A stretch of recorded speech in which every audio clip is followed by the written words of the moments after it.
Assalamualaikum. Pada video kali ini kita akan membahas mengenai aturan Bilox. Aturan Bilox ini kita gunakan dalam menentukan bilangan oksidasi dari suatu atom dalam suatu senyawa atau ion. Ada beberapa aturan Bilox yang akan kita bahas satu persatu. Pertama, untuk atom O, nilai Biloxnya itu pada umumnya sama dengan -2 jika atom O berikatan dengan atom yang lain, kecuali pada senyawa peroksida. Misalkan atom O berikatan dengan atom H membentuk H2O, maka Bilox atom O di sini adalah sama dengan -2. Atau misalkan O berikatan dengan C membentuk CO2, maka Bilox atom O di sini adalah -2.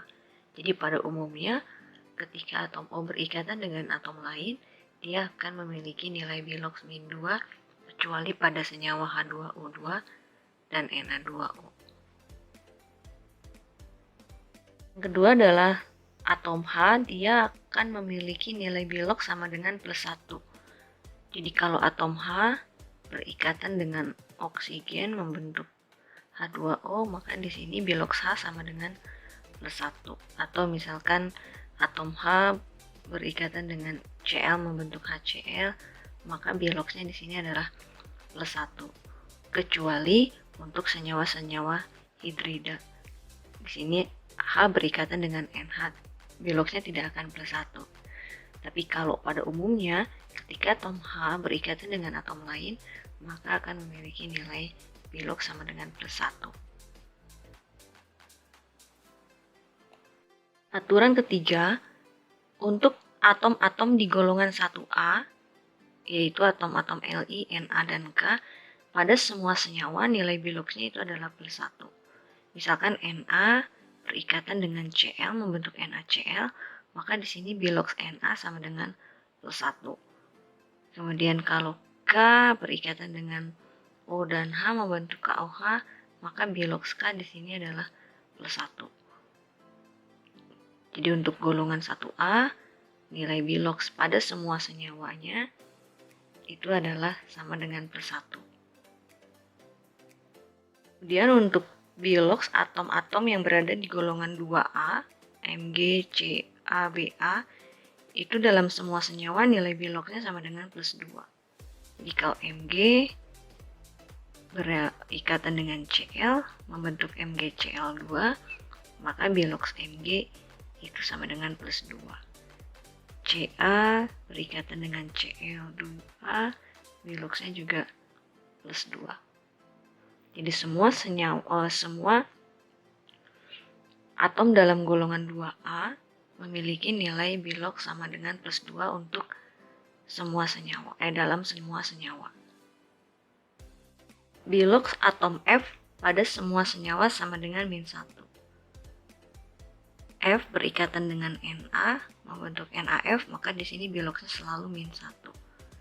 Kemudian HF juga, misalkan senyawa HF itu Biloxnya juga selalu -1. Jadi untuk unsur F pada semua senyawanya itu Biloxnya adalah -1. Kemudian untuk golongan halogen lain seperti Cl atau Br, untuk beberapa senyawa nilai Biloxnya sama dengan -1, tapi tidak dalam semua senyawa. Kalau untuk atom F untuk semua senyawa, untuk halogen lain -1 itu tidak dalam semua senyawa. Itu aturan Bilox yang kelima.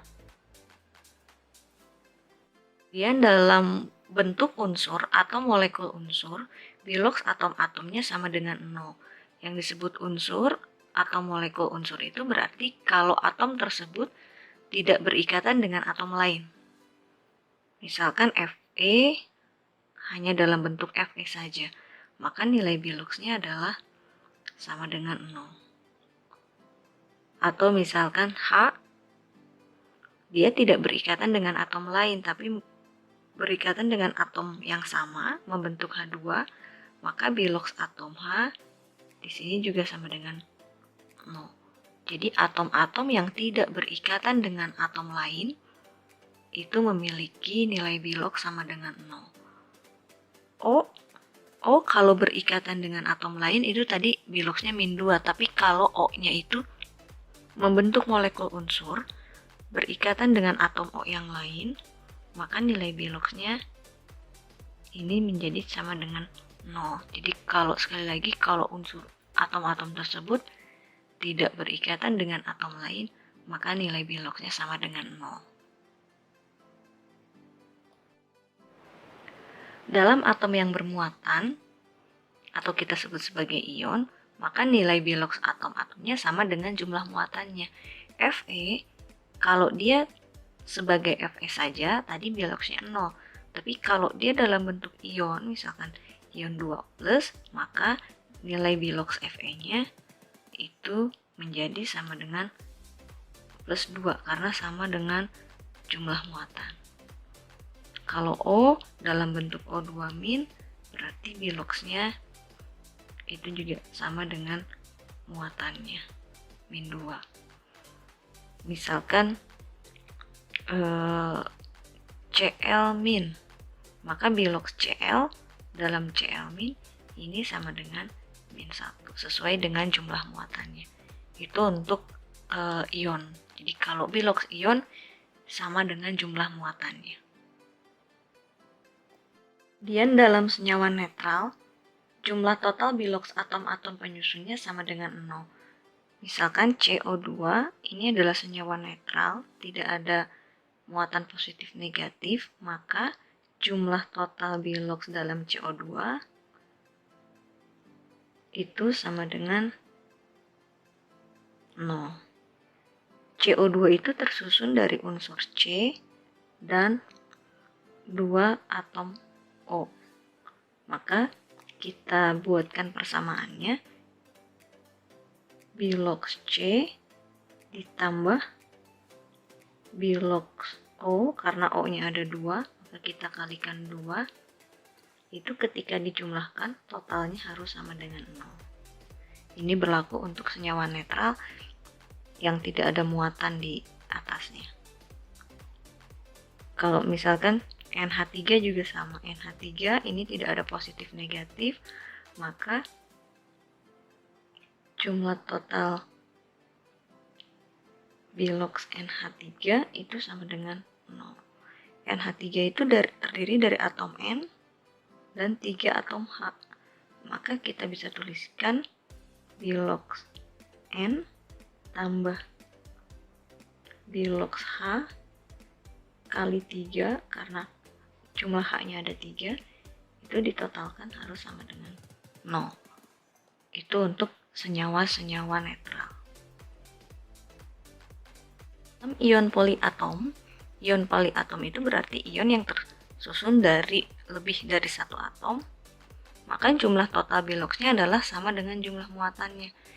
Misalkan NH4 positif, ini dia bermuatan positif. NH4 itu ion poliatom yang bermuatan positif, maka jumlah Bilox totalnya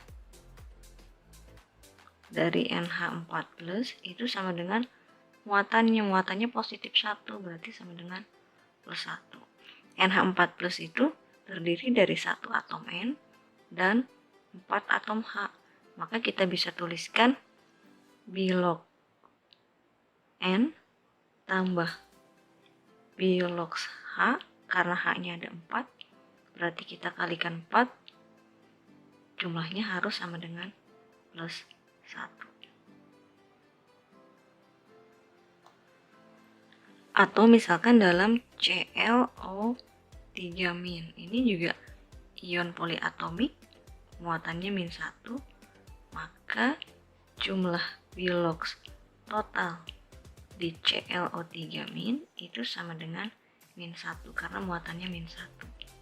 Dalam ClO3- itu ada 1 atom Cl, berarti Bilox Cl, dan ada di 3 atom O, berarti kita tambahkan dengan Bilox O yang dikali 3, karena jumlah atom O-nya ada 3. Ini jumlahnya harus sama dengan min 1. Nah, aturan-aturan ini kita gunakan untuk menghitung Bilox dari atom-atom yang tidak ada dalam aturan, karena dalam aturan itu hanya ada atom H, O, golongan 1, golongan 2, atom F, dan untuk ion. Sisanya berarti kita harus tentukan sendiri.